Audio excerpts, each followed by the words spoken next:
Welcome to the Travel Squad podcast, where adventure meets inspiration. We're your hosts. I'm Brittany. I'm Kim. And I'm Jamal.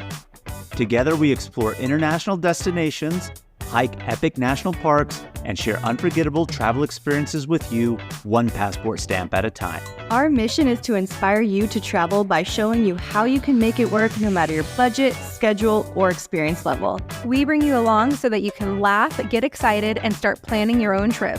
So grab your ticket and your passport. And don't forget your travel insurance. And get ready to embark on a new adventure with us around the globe. Hello, fellow travelers. Hey, squaddies. Welcome to this week's episode of the Travel Squad podcast. Today, we're talking all about our recent trip in January to amazing Rome, Italy. This was a perfect 6-day trip, travel time included, just exploring the Italian capital. This was actually a Gate 1 independent tour, which was our first independent tour we've taken with them, and we'll tell you all about that a little bit more once we dive right into the tips. Yeah, so this was our second time in Italy, and honestly, we bought this trip on a whim. One day I woke up, I saw a Gate 1 sale, got really excited. We ended up paying $800 a person. That included our round trip flight from San Diego and our hotel, and that even included our upgraded hotel from like the basic package. But Rome has so much to offer with its architecture, ancient ruins, food, wine, museums, and I think it's a city that everyone can enjoy. Oh my God, I love Rome. I didn't go to this trip with you all, but I have been to Rome a few years before, pre-COVID. I had the time of my life there. I love Rome. You know, you hear a lot of people talk about Italy sometimes, and they don't always rave about Rome compared to a lot of the other cities, but I loved it. Yes, it's a city, but I love the bustle of the city, the energy. There's ruins all over the city. It has such a lively culture. The food is amazing. The table jugs of wine are so good. I liked Rome. What did you guys think of Rome? You know, upon first impression of Rome, I thought to myself, and I hate to say this because the whole city itself really isn't grungy, but it's not necessarily clean, right? So if you go with that mindset into it and just expect that, I don't think it will disappoint you, because where it highlights is really, yes, it is kind of a metropolis, but then you walk somewhere and then you just see this ancient building from 600 AD or even before, and all this architecture and history and design. And so it's sprinkled in there with that mix. So if you can really just appreciate that aspect of it and have, I don't want to say low expectations, but you're right. If you compare it to other Italian cities, maybe it's not necessarily going to be the best, but in general, as a whole, Rome, we loved it. I'm glad to hear that, especially coming from you, Jamal. Well, I didn't have very high expectations, and I think I've really learned this on a lot of places where I have high expectations.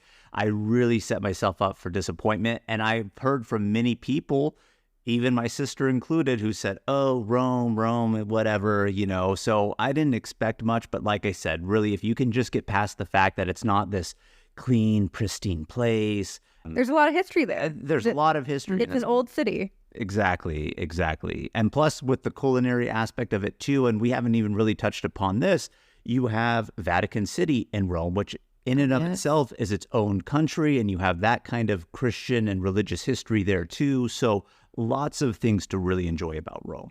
When I had visited Rome, it was in April 2018 or 2019. I found the weather to be quite nice. Very temperate, actually. You all went in January. Why don't you tell us a little bit about the weather? And then, of course, let's slide right in with the tips. Yeah, weather was actually really nice. So we had no rain our entire time that we were in January. It was sunny out, and we were comfortable in like jeans and a long sleeve shirt and like a light jacket. So it was perfect weather for us. Like, it wasn't hot. I found the weather to be great in January, and less crowds because it's January. It's off season. And just real quick before we dive into the tips, Kim, you mentioned April. Was it crowded there, or was that like the start of when peak season comes, leading right in the tail end of spring to summer? How were the crowds? The crowds were crazy at the big attractions. So the Vatican, the Colosseum, and the Trevi Fountain for sure are the ones that I remember. But other than that, I don't remember crowds being a big deal. Okay. Well, we'll touch more about our experience with the crowds, because I guess that is really one of our tips. So we might as well dive right into that, is really go during non-peak season. So late spring, summer, it's going to be really crowded. January, it was still crowded for us just a little bit, like you said, in the peak attraction areas. But all in all, I wouldn't say it was ridiculous. We had a couple guides on things that we did who said, like, this is nothing compared to other times of the year. It's like, you should be really, really fortunate. So go during non-peak season. Another one of our tips is to always download Google Maps offline. It's a great way to just get a view of the city in case you don't have connectivity, and it can help you get around. So I always do that. But the city itself is so walkable. There is a metro and bus system, but I feel like walking just gives a whole nother like layer to exploring the city, because around every corner you're going to see ruins and things to do and see, versus bus and metro, you don't get that as much. But there were a few instances where we did take the bus and metro, and, you know, they do have public transport. It's not the best, because every time they try to expand their metro system, they find more archaeological sites and they have to stop the project. Yeah, so there really is only 2 legitimate lines in the city of Rome for the metro system. So there are a few of the main highlights that are along that path, but not necessarily a lot either. So you'll really do a mix of, if you take the metro maybe in one direction, but to where you want to go next, it's going to do you no good. You're going to have to take the bus. It's going to take longer. And sometimes the wait for the bus and transfers is equivalent to if you just invest the time to walk. So feel that out, but you do have those options, bus and metro. 2 things, Brittany. Did you know that on the iPhones, you can now download offline maps through your Maps app?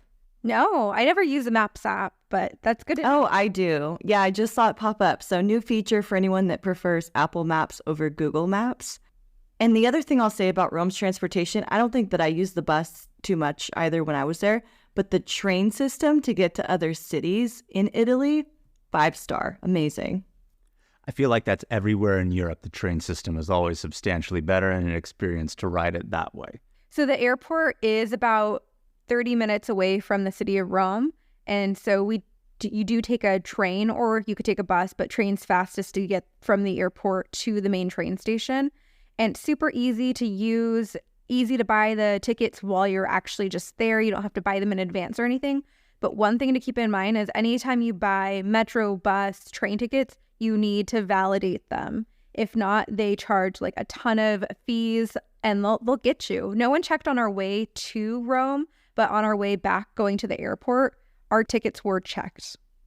Yeah, so be sure to validate it. You'll see a lot of this stuff on TikTok, Instagram, of people saying, don't make these mistakes in Rome. And that's one of them, validating them. They have, once you buy the ticket, small little kiosks kind of at the entrance area where you would wait for the train. They're really unsuspecting, so you got to keep an eye out for it. Just put your ticket in there, let it get validated, because even if you have a purchased valid ticket, the conductor comes by and he looks and sees that it's not validated, you're slapped with like an 80 to 100 euro fine on top of that price that you already paid for the ticket. You don't want to do that. If you do plan on visiting some main attractions like the Colosseum or guided tours within the Vatican, be sure to buy the tickets and tours online in advance. And if you can, get one with the skip the line option, because that'll save you a ton of time. What would the travel squad be if we didn't talk about the bathroom situation? This is Europe, so do expect to pay at least a minimum of €1 to use public restrooms, unless you're dining really in a restaurant. But most public restrooms don't have toilet seats. I really felt I was so shocked. I haven't encountered this really in Europe. They weren't squatty toilets or anything like that. They were regular toilets, but no toilet seat. Just the bowl. Just the bowl. I've experienced just this. The bowl, that's all you need. I've experienced this. Well, for me as a guy, if you're standing, it doesn't really matter. Of course, if you have to sit, it's one thing. But for girls, you got to sit either way. And the no toilet seat. Oh, no, Jamal. We hover. We don't sit. We hover. Okay, well, good. You guys got your quad and thigh game going in real hard on that one. Last thing I'll say is it may be worth it to look at a Gate 1 independent tour. None of the tours actually like guided. It just books your flights and your hotels. And I felt like that for us, especially coming from the West Coast, was cost effective and saved us a lot of money. I feel like $800 for a hotel room for 4 nights plus the flights itself from San Diego, I feel like $800 was a great value. I know that all of the hotels came with free breakfast, but how were the hotels, being that you didn't pick them? How would you rate them? What was good? What was bad? Yeah, so Gate 1 had 3 options. There was one that was originally included in the regular price. We looked at the pictures. We thought it just looked okay. So we didn't book there. We went with the next one up, which was like a $70 upgrade for the 4 nights, not per night, but just in total, $70, I want to say.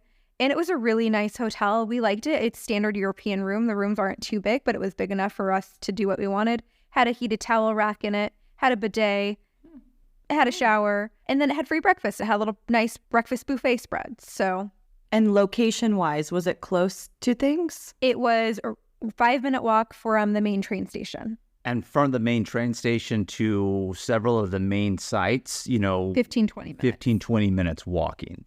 So really close and central. And Brittany mentioned Gate 1 had a third option too. That third option was more a luxury place, but it was outside of the city center of Rome, right? If I remember correctly. It was closer to like Vatican City, but on the outskirts. Right, which Vatican City is already far to get to from central Rome. So add that in to other stuff. And that one didn't really make sense. I think where we were at, centrally located, I loved it.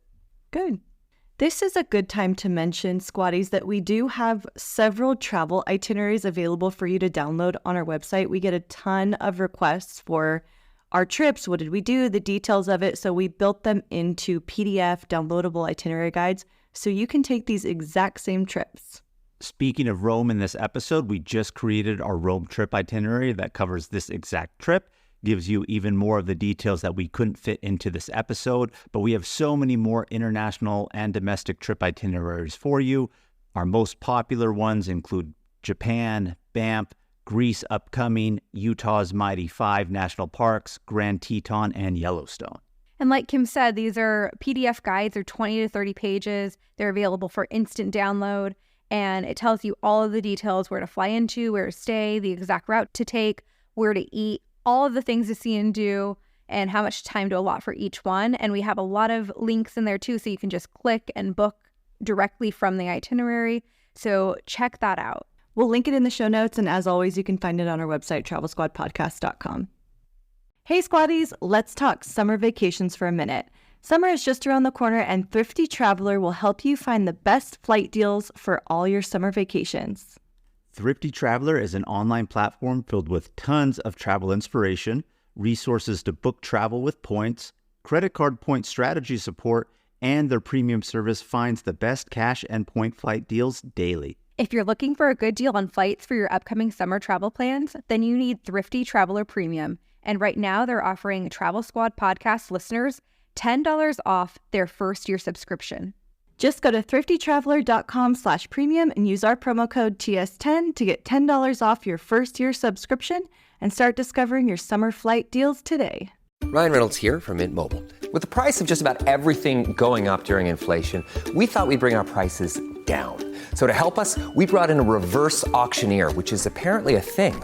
Mint Mobile Unlimited Premium Wireless. How to get 30, 30, bit to get 30, bit to get 20, 20, 20, bit to get 20, 20, bit to get 15, 15, 15, 15, just $15 a month? Sold! Give it a try at mintmobile.com/switch. $45 up front for 3 months plus taxes and fees. Promo rate for new customers for limited time. Unlimited more than 40 gigabytes per month. Slows full terms at mintmobile.com. This episode is brought to you by Reese's Peanut Butter Cups.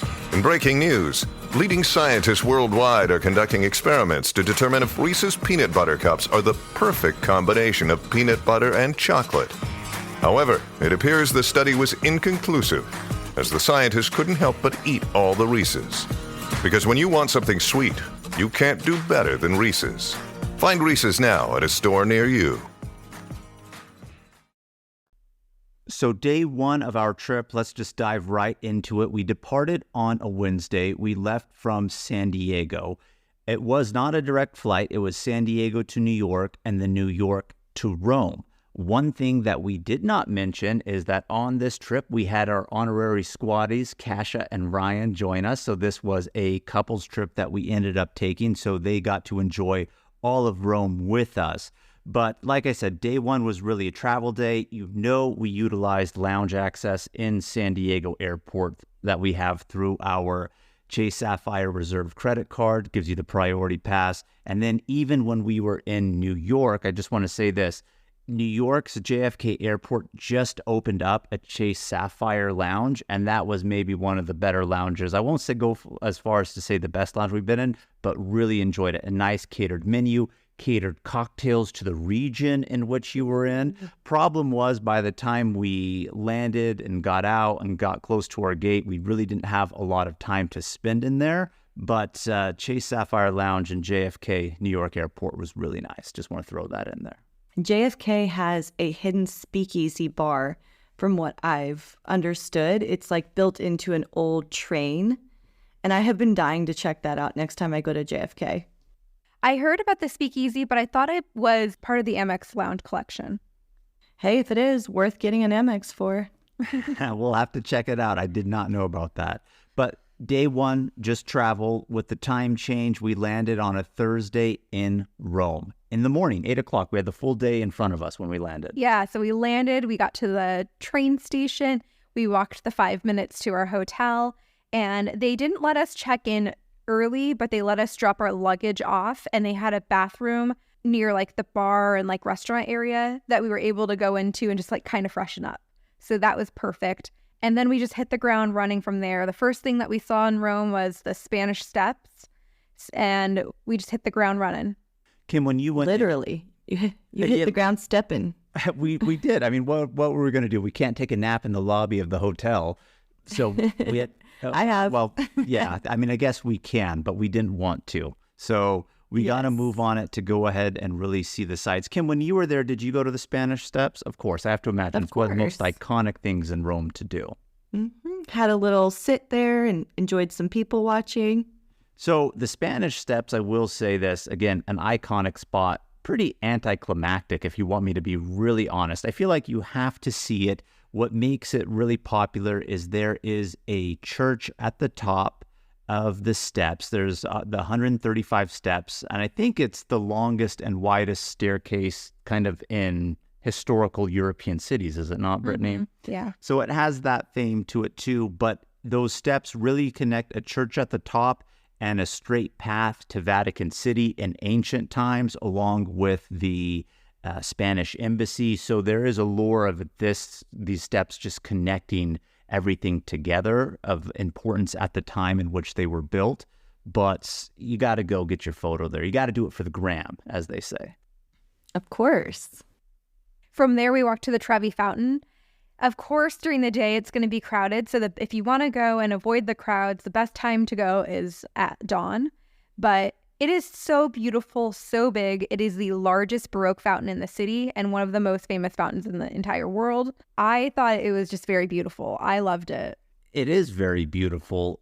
When we were roaming around, of course, we had said to ourselves, yeah, we want to see it in the morning to avoid the crowds. But just by the time we landed, couldn't check in.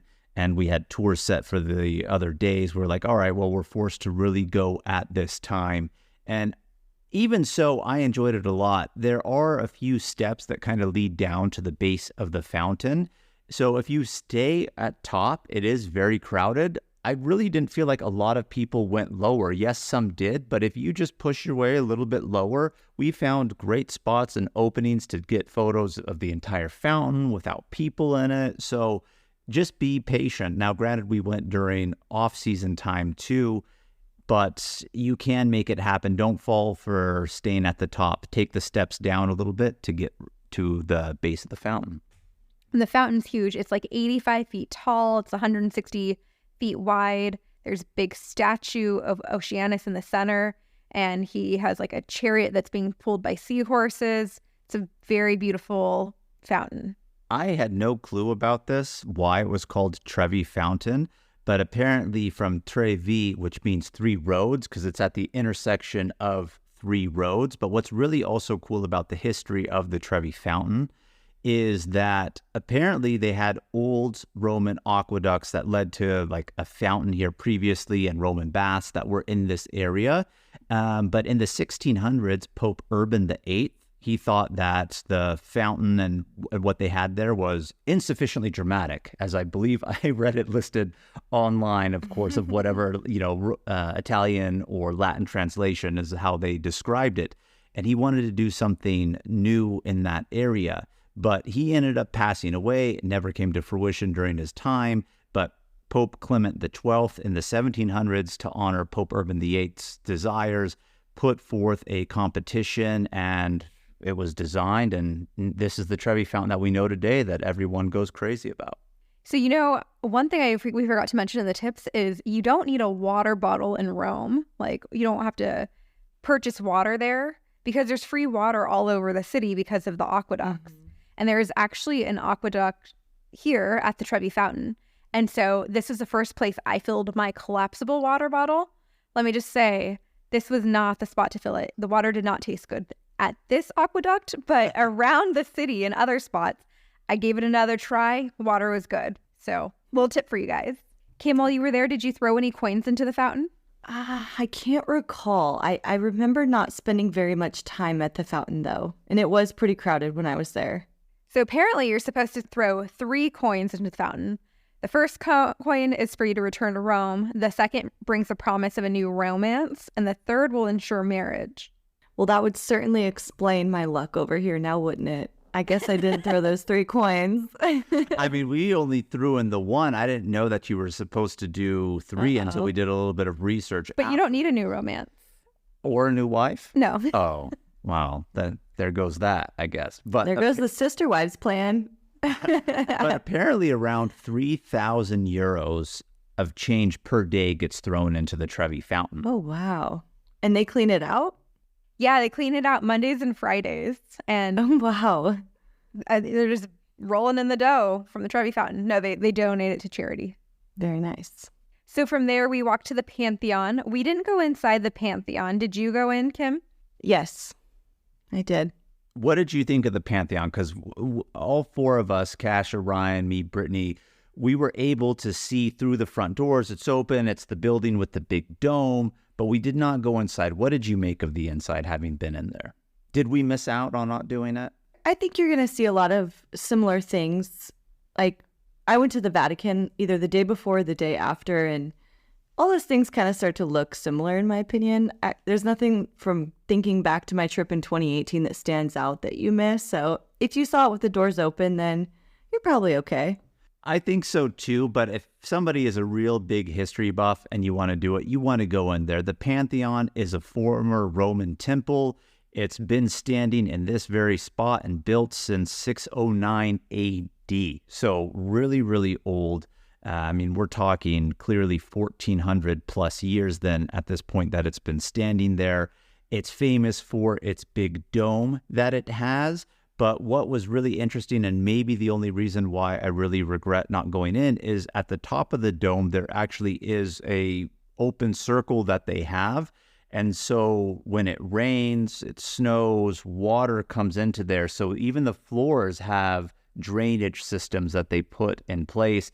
And it's built in such a way that that hole with the natural sunlight coming through acts as a sundial for telling time, is from what I'm understanding on it too. So beyond that, like the engineering of it, I think is impressive. And learning this after the fact, I think I may have wanted to go inside. I think the outside is really impressive. For me, and like loving ancient ruins so much, the outside is gorgeous. Yeah, because in the front you have the old columns. You can just see the classic Roman columns that you expect standing right there. And what's really cool is, we were talking about this earlier in the episode. You have all this modern sprinkled with all this history.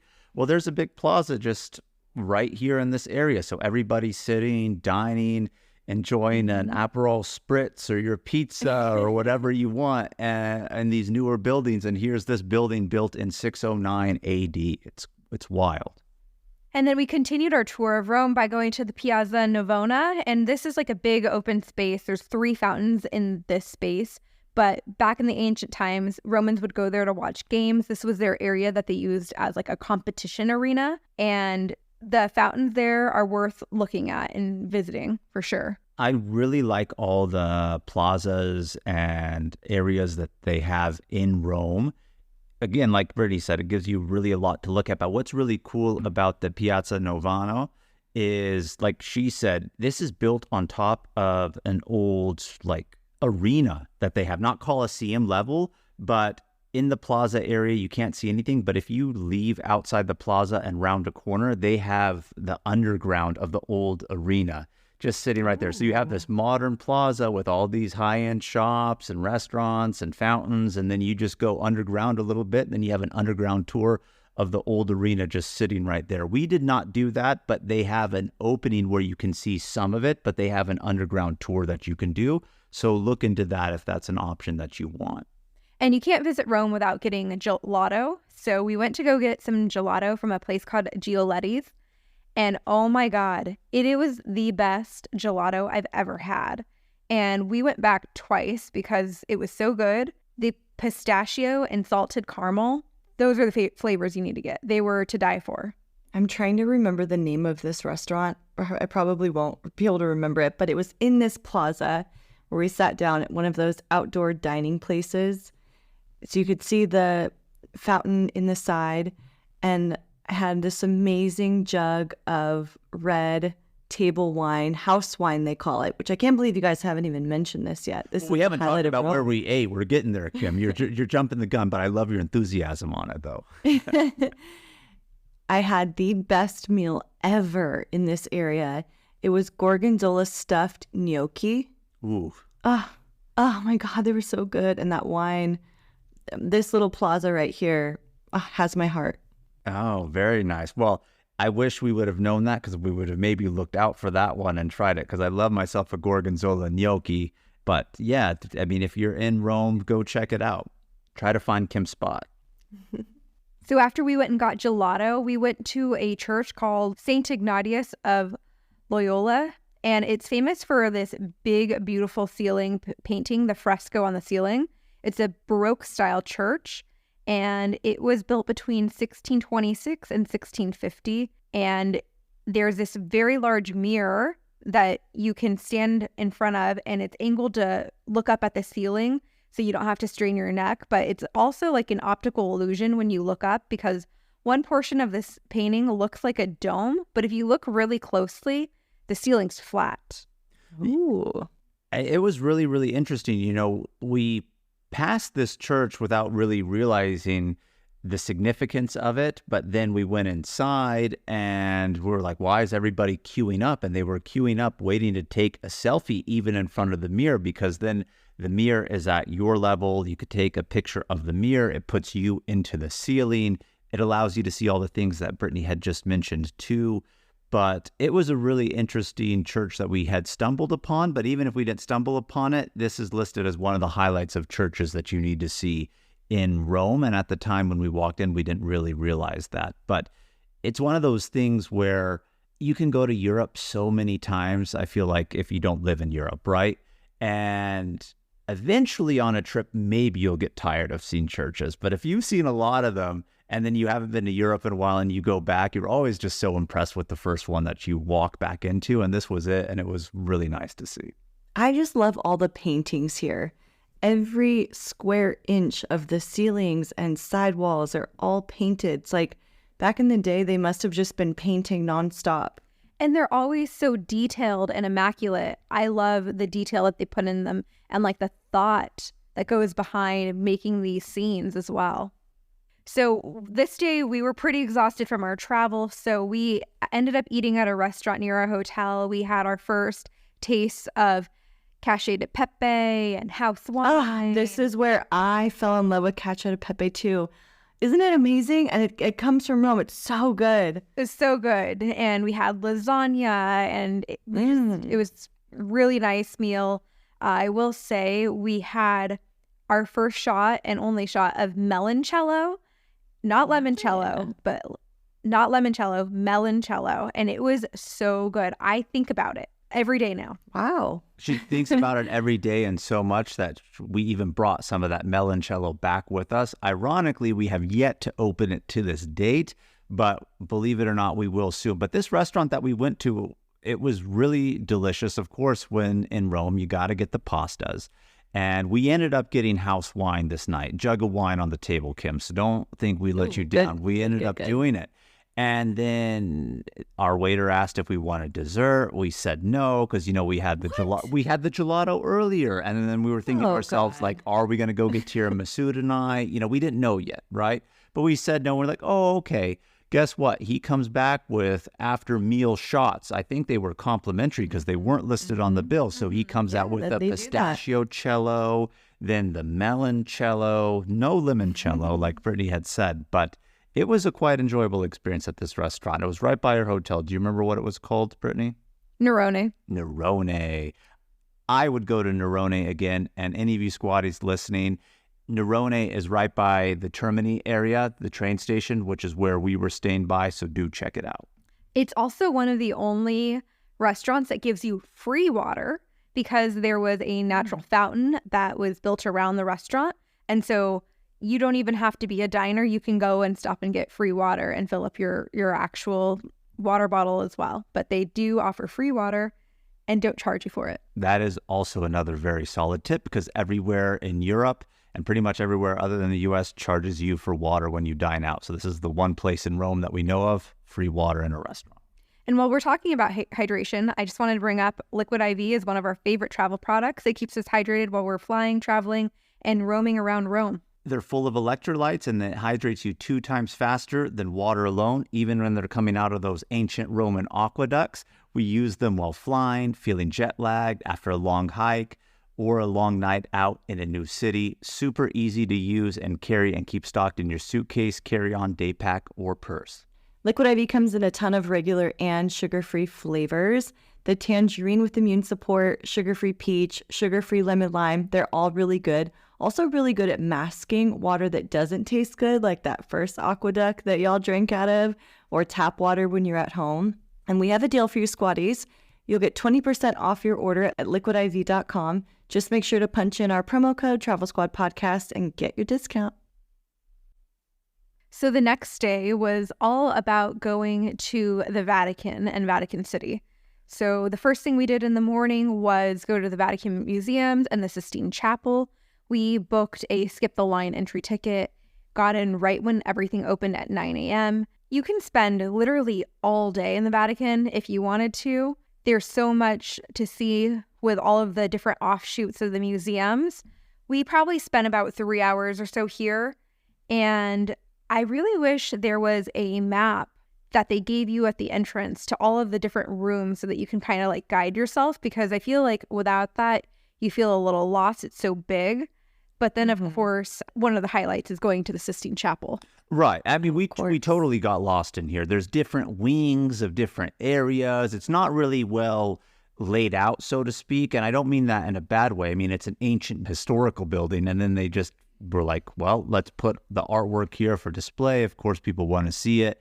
And rightfully so. So that was kind of the problem. However, you can book guided tours of the Vatican Museum. So you can avoid the hassle that we had. We chose not to do that. But real quick before we delve into it and talk about, of course, the highlight of it, which is the Sistine Chapel, we got our tour tickets from getyourguide.com. I would highly recommend them because it did give us the opportunity to skip the line and get our tickets directly to go in. The line to purchase your tickets day of the Vatican Museums is disgusting. You will literally... I waited in it. Yeah. So here you have two things that happened. We did it and just avoided it, got right in, and I don't want to even know how long you waited, Kim, but we saw a disgusting line, and it was gross. Yeah, it was very, very long, but guess what? While I was waiting in that line, someone had an extra ticket and gave it to me for free. Oh, there you go. Well, so it played out well for you. If you're not going to get as lucky as Kim got, which I think is going to be very unlikely, you want to purchase it in advance, the skip the line, walk right in. So we had this tour, so to speak. We met at the steps in front of the Vatican City, and they just gave us the tickets, and we got to walk right in past security and get in. After I went through the Vatican, though, and you just mentioned it too, I kind of feel like a guided tour where someone can explain things to you would be really beneficial. When I was in there, I saw, of course, a tour guide in there explaining things, and you can kind of hear a few things here and there. And I felt a little FOMO that I didn't do it. I'm surprised you all didn't. Yeah, I mean, we didn't do it. You can have an actual person, like you said you saw, or they even have audio guides to pay, I think it was, 10 euros more, maybe 8 euros more to do it. But I think the reason why we didn't do that is the audio guide, I'm sure, is going to be very thorough and will keep you there a really, really long time, you know. And we had another tour later that day that we were doing. Of course, wanted to get out and go to lunch. So I enjoyed the artwork and everything that we really saw in there. But the highlight is once you get really out of the museum areas, you start really wandering the halls and get into the Sistine Chapel. Yeah, but we didn't really say what's inside the Vatican Museum, but it's a whole collection of works. There's 70,000 works that they own, but only about 20,000 are on display. But it's just this huge collection from the Catholic Church, and there's some of the most well-known Roman sculptures in there, and some really amazing Renaissance artwork that's there as well. So we saw everything. We saw sarcophaguses, paintings, tapestries, sculptures. There's artwork everywhere. The ceiling is, decorated as well. I believe the plural is sarcophagi, Brittany. But, the only reason why I say that is that really threw me off. Was not expecting to see anything from ancient Egypt in there at all. But when I think about it now, it makes a lot of sense because in front of all of the major churches that they have in Rome are the obelisks, and obelisks come from Egypt, and all of those were taken from Egypt and put in front of the main churches throughout all of Rome. So that does make a little bit of sense, but that totally threw me off seeing, mummies even in the Vatican Museum in their sarcophagus itself. The more I learn about the Roman Empire, the more I realize how buddy-buddy they were with the Egyptians and how much Romans learned from the Egyptians. I didn't really realize that, but, the Roman Empire is on everyone's minds these days. Oh, yeah. Well, not only that, I believe it was Alexander the Great. Was he not with Cleopatra? That's right. That's right. Mm-hmm. Mm-hmm. We made our way from seeing the artwork finally to the Sistine Chapel. Everyone knows what the Sistine Chapel. It's made famous because of the beautiful fresco paintings that are on the ceiling. But beyond that, everyone forgets what's also on the altar wall. They don't really look at that because they're looking up. But the frescoes within the Sistine Chapel were painted by the famous Michelangelo. The most famous, probably, fresco that is in there is the creation of man, which is God touching the hand of Adam at the time of creation. But what really makes the Sistine Chapel famous is this is where they have the papal conclave. So whenever they elect a new pope, this is where they actually meet to decide who the new pope is going to be. Oh, I didn't realize that. I always thought it was famous for the painting with God and Adam and their little fingers touching. Yeah, we actually got that as our Christmas ornament, is the ball with that image on it. Oh, that's cute. When you were in there, did you feel this eerie vibe at all? Did it feel different to you? Jamal actually asked me that while we were in there, and I said, no, not really.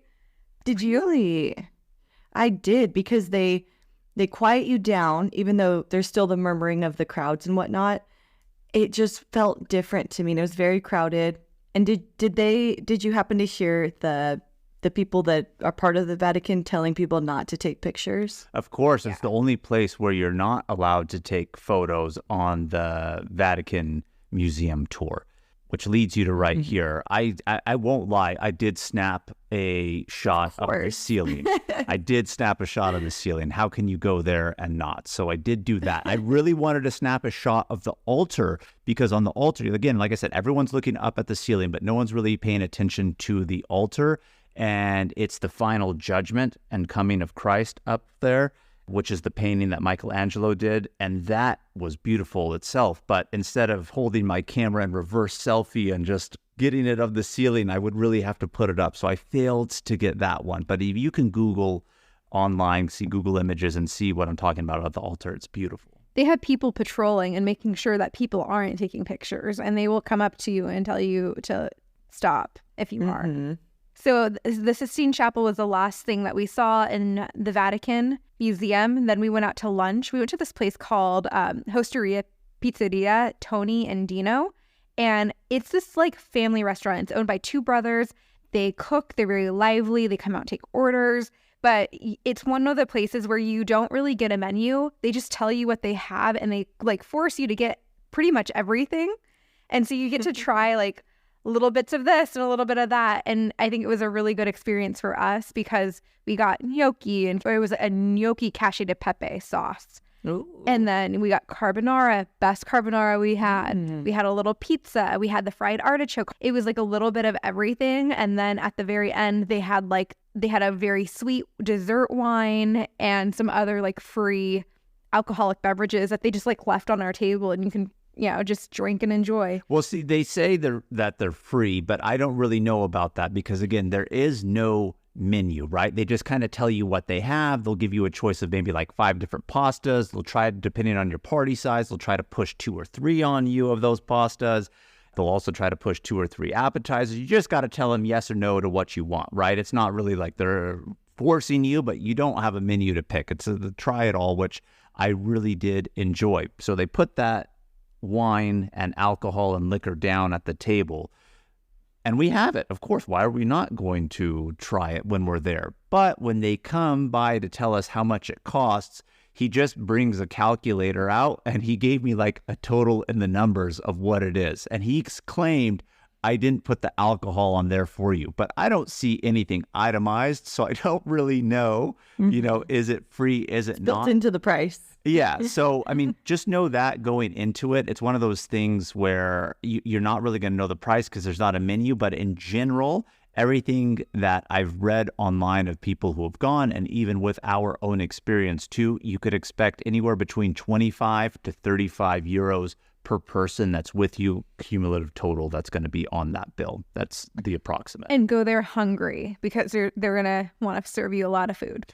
And Brittany said the best carbonara we had there. I will attest to that. Usually you see carbonara with the long noodles, right? They brought it out here with a rigatoni. So the long, round, open ones, which threw me off a little bit. And not only that, carbonara is very specific with the egg yolk and the cheese, and you're not supposed to really break the sauce. If you break it, it kind of looks like a little bit of scrambled eggs, and that may gross people out. Tell you what, the sauce came out broken. I saw little bits of scrambled eggs in there, plus with the rigatoni, I was a little thrown off, but let me say this.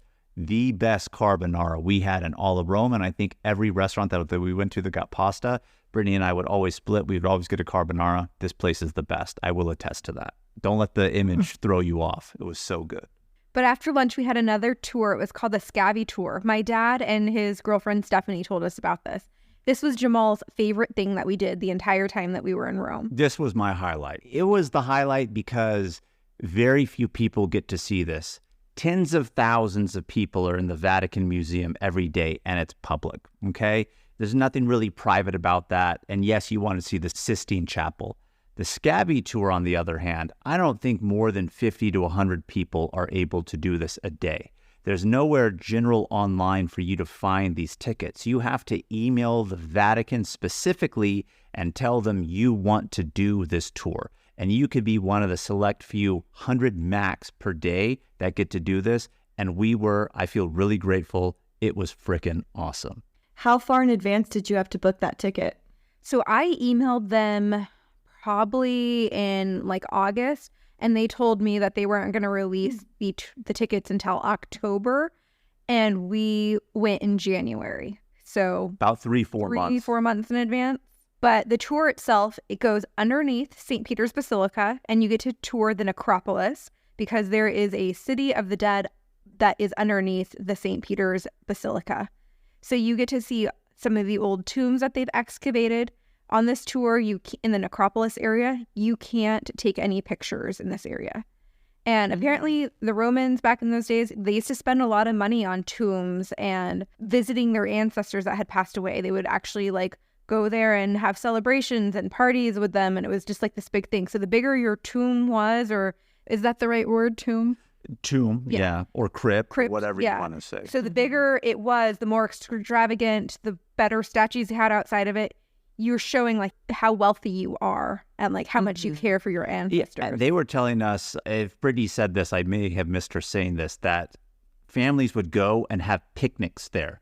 Like, so they wanted a large amount of space because they would go honor their dead there. And so there's a whole history here about the Vatican and St. Peter's Basilica itself, and then why it's built on top of the necropolis. And then, of course, the highlight that we're going to get to on why people who are really religious find this tour specifically to be so special also.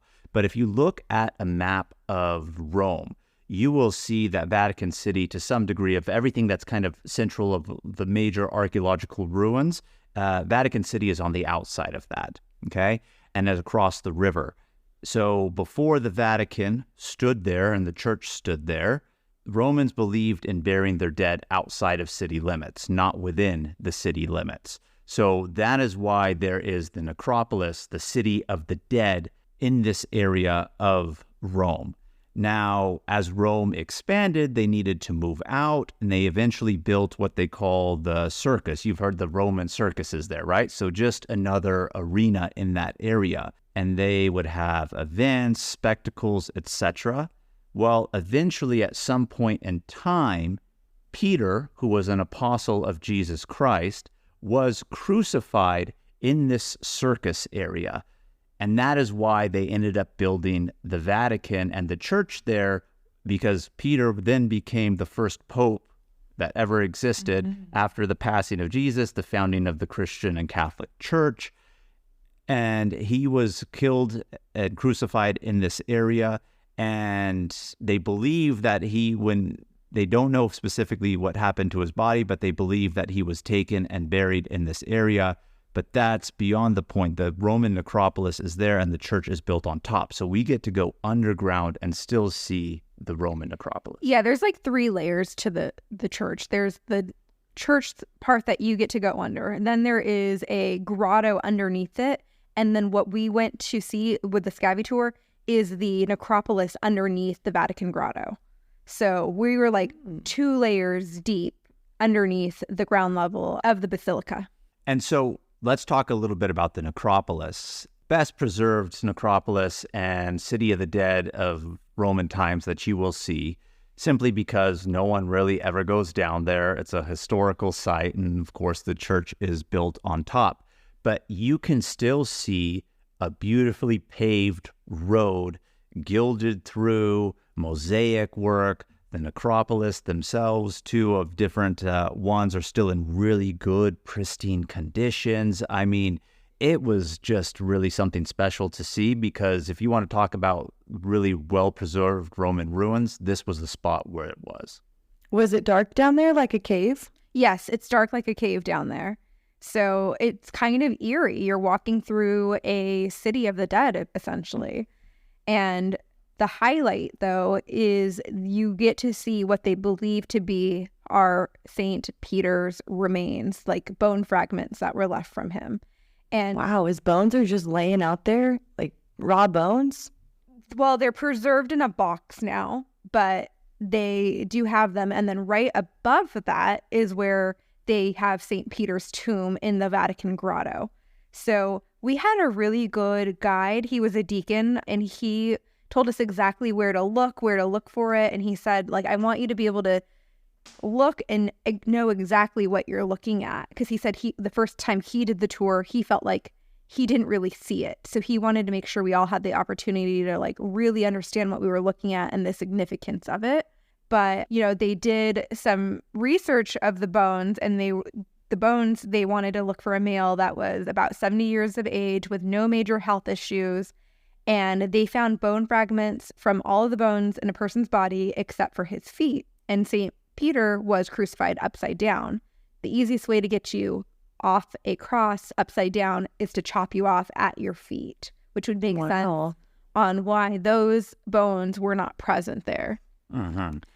And so all things of what Brittany had said, I forget which pope it was in the 1940s or 50s, who pretty much came out and said, with a degree of certainty, we can say that we believe that these are the bones of St. Peter. And I mean, he's one of the apostles of Jesus Christ. So we had people on this tour, of course, who are very religious. Once they saw it, they started crying, getting really like emotional. I mean, they're looking at what they believe to be the bones of someone who knew their Savior, right? And that was, I would say, you asked a question about how we felt in the Sistine Chapel. Even if you're not a religious person, when you're in that space that we were in, you can't help but feel the weight and heaviness of that moment and experience when you see that. And so they believe, of course, he was buried there, and that's why they built the church, but they could never really ever confirm it before. But again, with Peter being crucified upside down, the missing feet, they know for certainty that was in this area in which he was originally crucified, and they don't ever really know what happened to the body. So they're like, well, they had to probably bury him somewhere close. And of course, there's a whole major story to this too that we can't really get into because that was an hour and a half long also. But if you can make it to Rome and Vatican City and do the Scavi Tour, I think this is the coolest thing that you'll do in Rome. It was Jamal and Kash's favorite thing that we did. Both of them were like, this was the highlight for me. And so I'm glad we got to do it. I'm glad my dad suggested it. It was amazing. And then when you're out of where the necropolis and where his bones are, you get to go into the Vatican Grotto and you get to see a lot of the tombs of the previous popes and other church dignitaries that were laid to rest within. So there was actually like even a queen that was buried underneath there. But it was really cool to see that part. You didn't have a guide. You just get to walk through and kind of like read the different little information boxes next to it. But then you pop out right next to St. Peter's Basilica and you can go into it without having gone through security like if you were to normally enter. So that was really cool. We got our first look at St. Peter's Basilica on the inside there. And by this time, it was in the late afternoon, probably like close to like 5 p.m. From here, we walked to Castel St. Angelo. We walked by it. It's this huge mausoleum of Hadrian, and he built this huge towering rotunda in Rome, and he built it for himself and his family. But now it was used by the popes as a fortress and a castle, and now it's a museum. Yeah, we only looked at this from the outside. It's sitting on the bank of the river across from a bridge, so it's a really cool photo spot. You want to see it. You can go in. We opted not to do that. Yeah, there's a really nice bridge that connects Rome to the mausoleum as well. It was completed in 134 AD, so very beautiful bridge. We came out and it was like starting to be golden hour, so the sky was beautiful. It was really nice, and the castle in the background. So it's definitely worth walking by at least, which is what I loved about Rome is like you can walk by and be impressed by the architecture. I do remember you saying something about a crazy lady on the bridge. Can you tell me a little more about that? There was this lady on the bridge and she was just like preaching. She was like screaming and it was saying crazy stuff like, I don't even know what she was saying, like, Jesus doesn't love you. Oh, well, I mean, well, she was religious, or so she claimed to be from what you heard her saying. But she was there talking smack on Catholicism and really pushing more towards like American Christianity. I don't know which denomination, so to speak, but she was really rallied against Catholicism, but also preaching Christianity, if that makes sense, and talking in English in Italy. Yeah. And you could tell she was an American. So giving Americans bad names out there. Yeah. You know, there's like these types of people that go at the end of festivals or street fairs, things like that, where they have the big signs that says, God loves you, but they're like on a sound speaker saying crazy things. This is the vision I have in my head of crazy lady on a bridge. That is her. That's exactly. They're all over the world. And then we had to have some tiramisu because you can't go. Finally. I know. You can't go to Italy and not have it. We went to this place called Mr. 100 Tiramisu. They have 100 different flavors of tiramisu. Wow. And that's not just a selling point. They literally have 100 flavors. And when you look at the menu, it's labeled 1 through 100 of different flavors. And let me say this. I am not a tiramisu fan. usually. I've had tiramisu here in the States. I'm just like, it's not so good. I don't know what people like about it. Maybe it's they soak the lady fingers too much. I don't know what it is. I didn't like it. So like, I really wasn't too thrilled to have tiramisu in Rome. But I was like, I'm in Rome. I got to try it. And let me tell you something. Bomb. Delicious.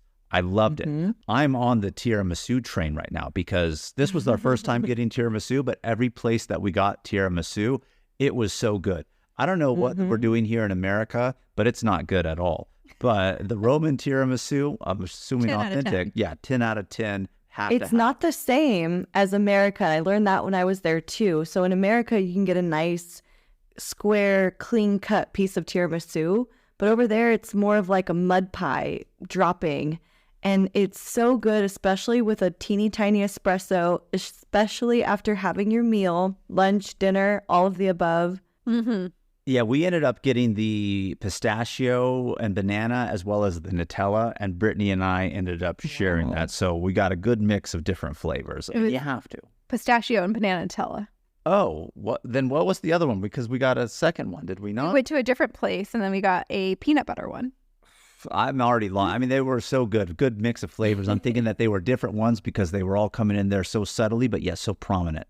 The perfect combination. It was.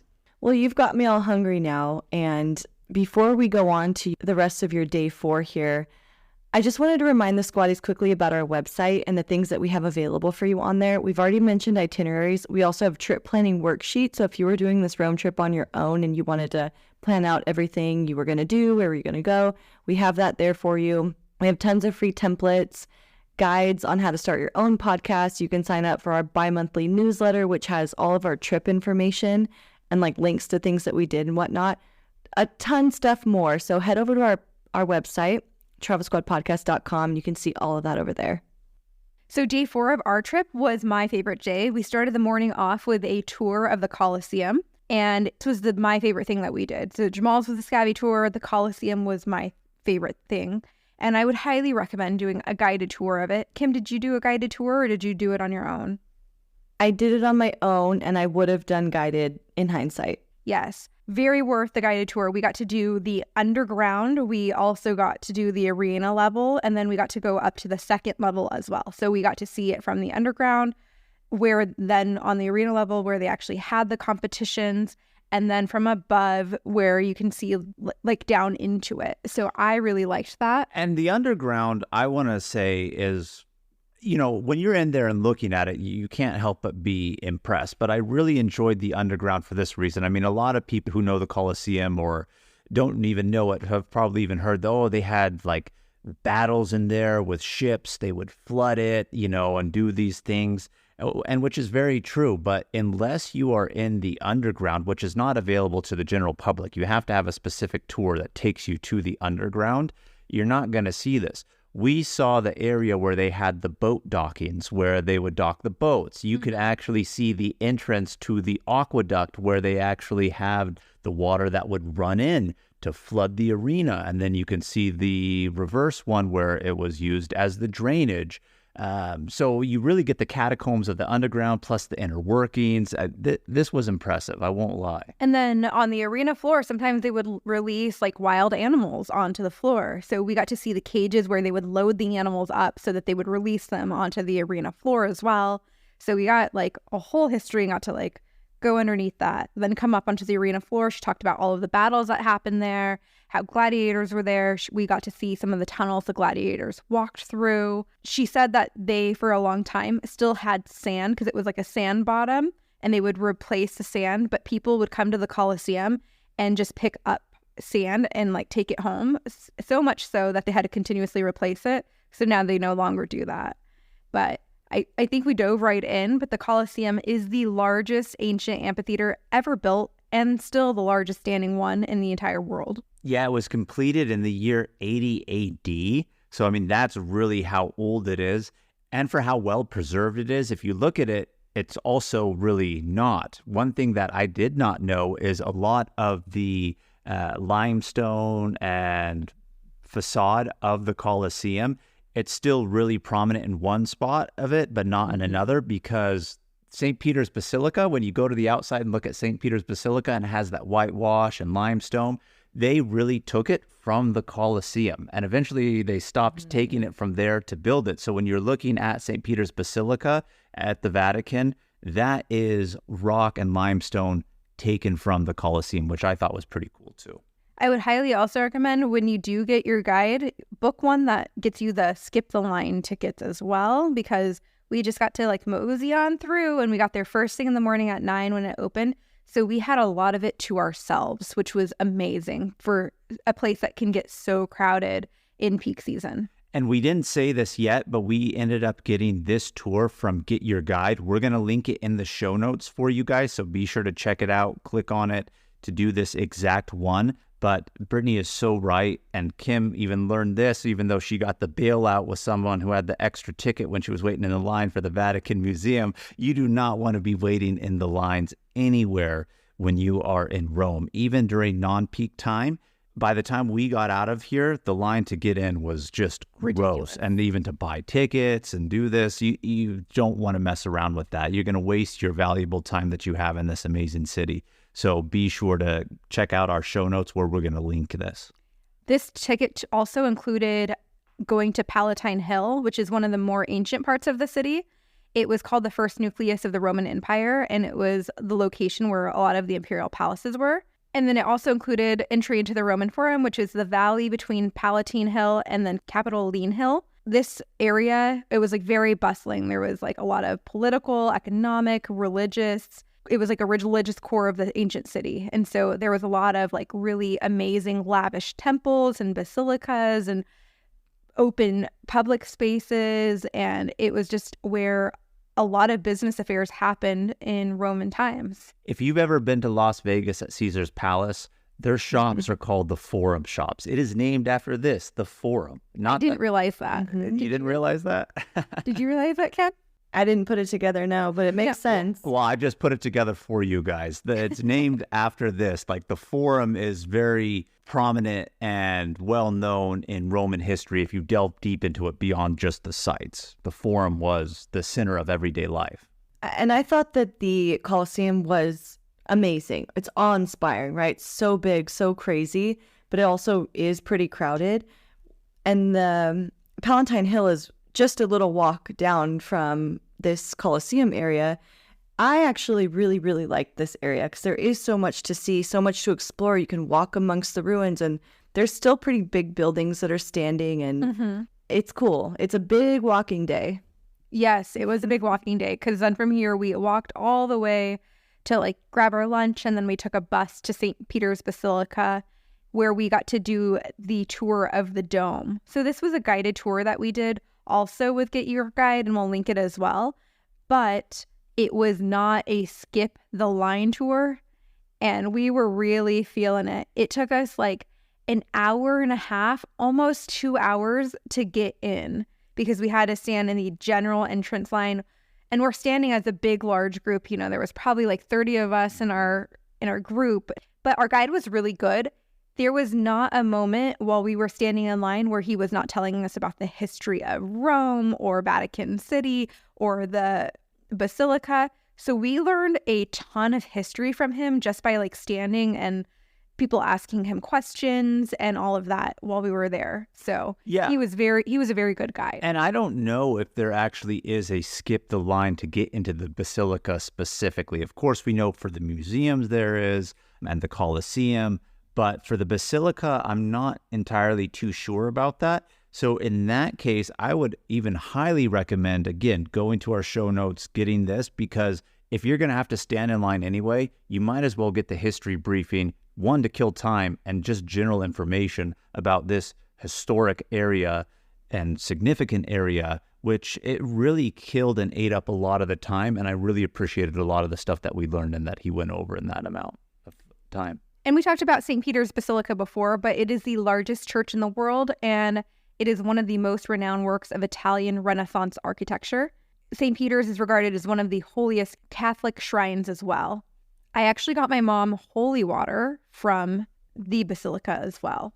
I got her rosary from inside the Vatican, and then we got her holy water from inside the Basilica. When I told my mom, and my mom is pretty religious, she was crying. She was so happy. But, you know, you get to walk inside and it's this huge church. It's so impressive. We had this part guided and we went up to the dome first, actually. How many steps to the top, Jamal? Well, it's 321 steps to the top.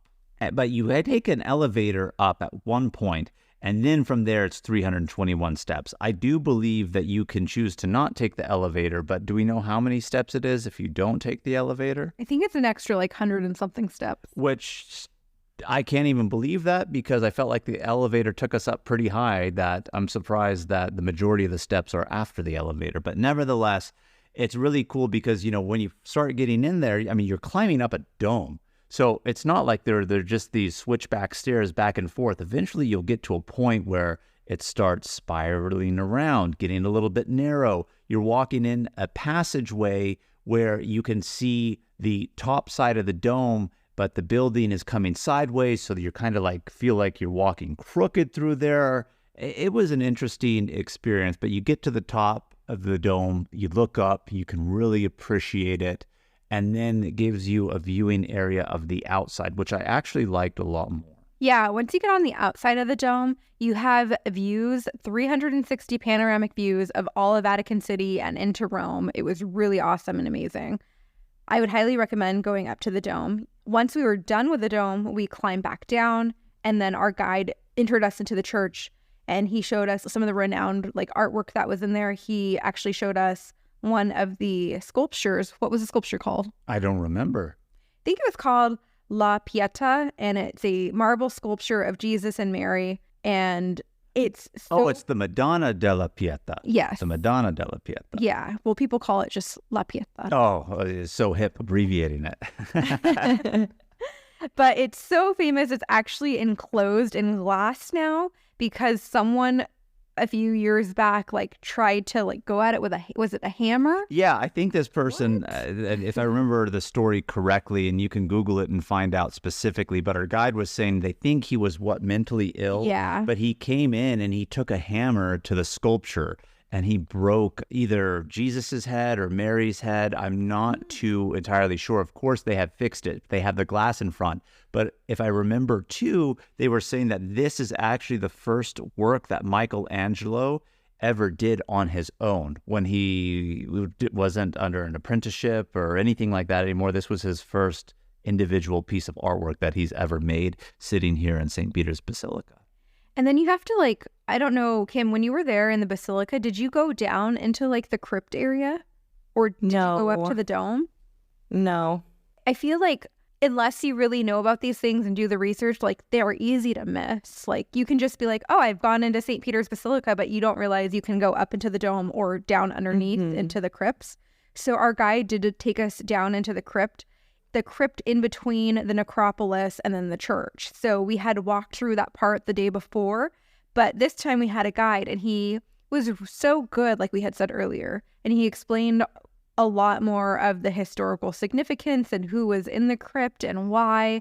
And actually our current pope right now isn't going to be buried in that crypt, even though a lot of other popes are. He wants to be buried in another church in Rome that we visited on our last day. So we had a really good guide. He gave us a lot of insight about the history and the popes, and I felt like it was worth going back through, even though we had just been in there the day before, because we had a new appreciation and we knew what we were actually looking at, which is what I love about guided tours in general. Mm-hmm. So the next day, day 5, this was our last full day that we had in Rome, but technically we didn't spend it in Rome. We were like, we want to take a day trip to Pompeii. Now, we mentioned this earlier, we did a Gate 1 independent tour, but on independent tours with Gate 1, they do sometimes give you the option to purchase through them paid guided tours to do little added extras. So they had a day trip to Pompeii that they were offering, and we were like, well, should we do it through them? Should we find a different vendor, see and compare? And after doing our research, we felt like the one that was offered through Gate 1 was pretty good. So that's what we elected to do. It was how much? $159 per person. Yeah, it was a 12-hour day. It was a full day. We met up kind of near the train station. We got on a bus. We stopped for coffee and breakfast, which wasn't included. Then we drove some more. We stopped a second time in Naples for Nepalese pizza. That was included. Yeah, so lunch was included, and Naples is the birthplace of pizza. So we've had the original pizza. Well, I shouldn't say the original pizza, but pizza and the birthplace of pizza. Let's put it that way. So we got to try that, and then they took us on a drive around the city of Pompeii. It gave us beautiful panoramic views of the coast, the Mediterranean Sea. But if you don't know what Pompeii is, Pompeii, of course, is a city right by Naples. Lots of people know Naples, of course. But what makes Pompeii famous is that it's at the foot of Mount Vesuvius, which is one of the most active volcanoes still in the world. Well, in the year 79 AD, it had actually erupted, destroying the city of Pompeii. And, of course, the volcanic ash, because it wasn't a lava eruption, it was a volcanic ash eruption. That ash has really preserved the Roman ruins and city there very well. So now it's very excavated, and you could go see the tour. And on top of that, what was really awesome, and I mean, it's obviously really sad because, of course, people died, but the ash has actually preserved people's bodies in the position that they had died when they were protecting and sheltering themselves from the pyroclastic cloud that came in. So you can still see people in certain areas throughout Pompeii who are in their bracing position of when the impact actually hit. You're seeing somebody stuck in time, so to speak, in that way. Wow. Yeah, Pompeii was buried under 13 to 20 feet of volcanic ash. So just imagine how much they've had to excavate to get that city back to what we see now. Like Jamal said, it's a weird feeling because I deal with death every day as a hospice nurse, but like seeing people in what you think are what their final moments are, and to see like what that's like and like the positions that they are, most of them are like crouching down, putting their face down into like the ground or into their hands. And they're pretty much saying like everyone died of asphyxiation. And what you're seeing is the skeleton of their body in that shape? So what has happened is there's a whole bunch of ash and then human bodies decay, right? So the human body decays under that, leaving cavities. So all of the flesh is gone, obviously, but what is left is skeletal remains. So what they've done is they've poured like a mold into those cavities and then chipped the ash away from that. And now you have a mold of a person. Oh, wow. And it does contain their skeletal remains. There was one where you can actually see part of the skull, a tooth even, as they had taken it out from the ash, and it's on display in that one area.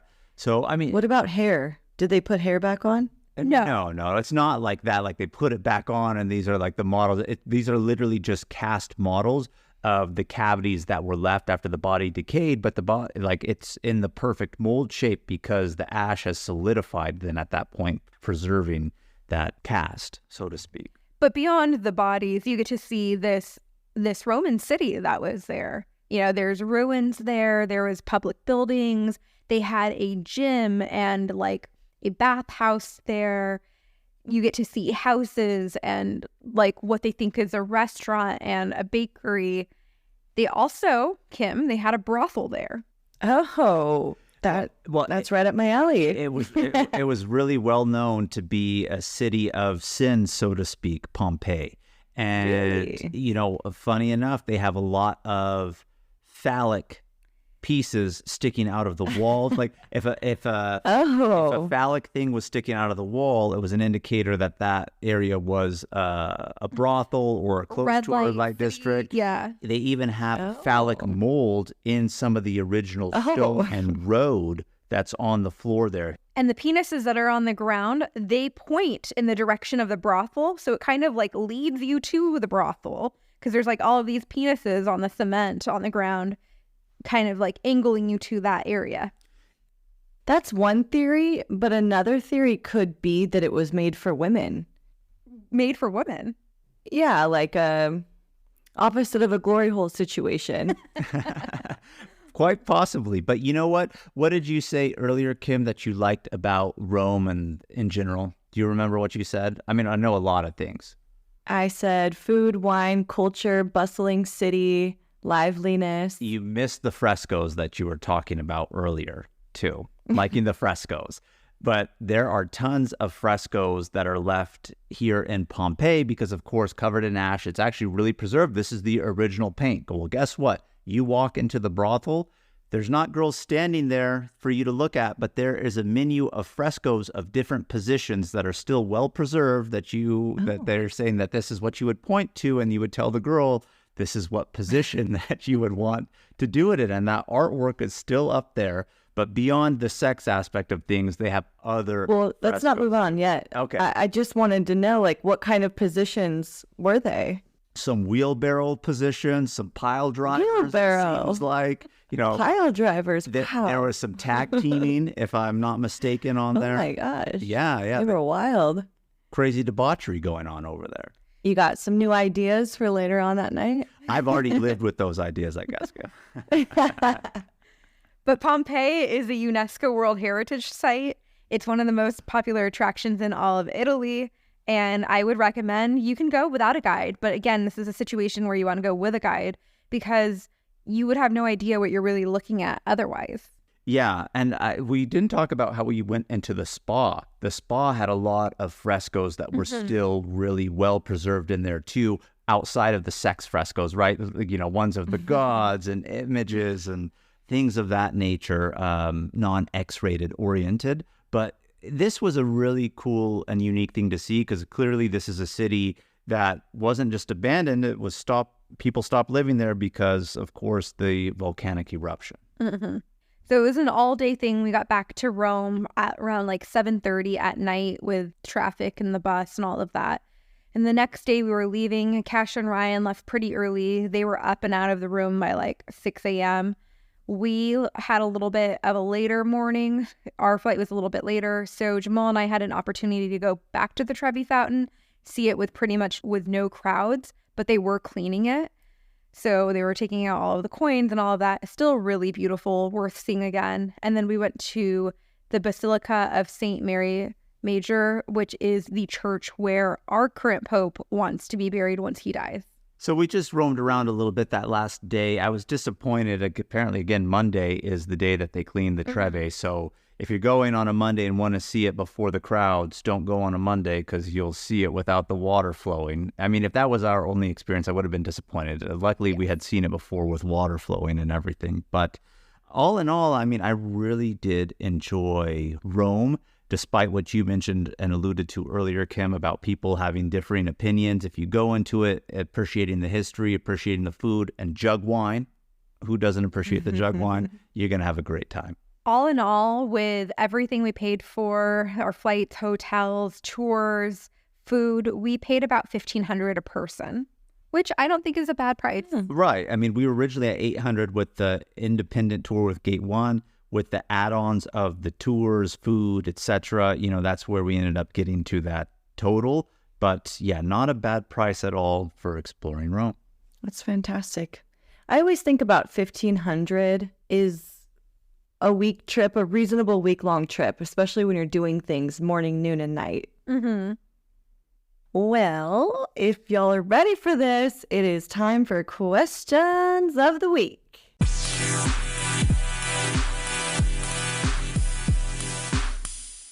Hit us with it. Oh, I'm hitting you with it. The hard-hitting questions are coming in. We have two. First one's coming in from Dana. Dana's actually going to be going to Rome later this year, and she's asking, how many days do you need in Rome? I really felt if you are just going to the city of Rome, you need about 3 to 4 days to see most of the highlights. I would agree. We had 4 full days. One of those days, of course, was a day trip to Pompeii. So if you're not going to do Pompeii, you could do it all in 3, but, that 4th day would be nice to just get anything that you may have missed or take your day a little bit more at leisure. I mean, there's still so much to explore and see that we did not do. I don't feel like we missed anything in that sense, but little cool highlights. but 3 to 4 is definitely more than enough. How many days did you stay there, Kim? I'm thinking it was around 3, and I would say more if possible because I didn't do the dome, I didn't do the underground areas. I did do a little bit more nightlife. I saw the Colosseum at night, went out for drinks, and if you're going to do that plus all the tours, I would say like 4 or 5 days to really enjoy yourself and not feel rushed. Yeah, I would agree with that for sure. Second and last question, what are some must-eats and drinks in Rome? Oh my gosh. Well, pretty much everything that you see, you want to go ahead and try, but we'll try to list off some of the highlights. We mentioned it earlier, the carbonara. You have to try the carbonara. Cacio de pepe was my first time ever having that. And which is so simple. It's just basically like a white sauce with pepper on pasta. And you would think, okay, what's so special about it? But it's absolutely delicious. The simplicity of it, plus with some cheese on top. Oh, my goodness. Delicious. You got to do lasagna and gnocchi. You mentioned a gorgonzola stuffed gnocchi. All of the pasta is really good in Italy and in Rome. Of course, pizza. Although I will say this, we didn't really touch upon this. I was not a big fan of the pizza that we had when we were in Rome. It looks absolutely delicious. The crust looks on point and, fire, really crispy. The toppings look really good. Flavor-wise, like, I don't want to say like, oh, I didn't like the pizza, but it looks better than it is. And I felt like at least when we were in Rome, every time we had it, and I know they like to do it very thin at the bottom, which that I can appreciate it. But I wonder if there's so many tourists there that they just put them in the oven enough for it to get cooked, crank them out for speed, because every time that we sliced it, the bottom didn't feel like it was ever really fully cooked, but the edge crust was delicious. But pizza did not really do it for me as much as the pasta did in Rome. I will say that. The gelato you have to have, tiramisu, cannolis, you got to have all the desserts. And then, of course, Kim's favorite, the house wine. The house wine. Don't go for the bottles of wine. They're way more expensive. The house wine is very, very affordable. And if they don't have a house jug to put out there on a craft, they have a house bottle, which the house bottle is fine. But yeah, don't go just, let me go pick a bottle of wine. Just get what the house has. And then my favorite thing was the meloncello, drink-wise. I also recommend bruschetta. They make all the different kinds of bruschetta with different types of toppings, so try them all. And the espresso. Nothing's better than a tiramisu and a little espresso to end your meal. Coffee culture is alive and well in Rome. I can't believe we didn't talk about that. Of course, we got our espressos, but good call on that. And affogatos are really good too. Oh, you have to have avocado. So good. I want to go back to Rome so badly now. I know I passed up on this trip originally because I'd already been to Rome and I was, wasn't hyped up on it, but now I'm feeling the FOMO. Next time we hit you with it, Kim, you just got to say like, yes, you think like, I don't want to. Then just remember this moment. You're going to be like, yeah, I should. I know.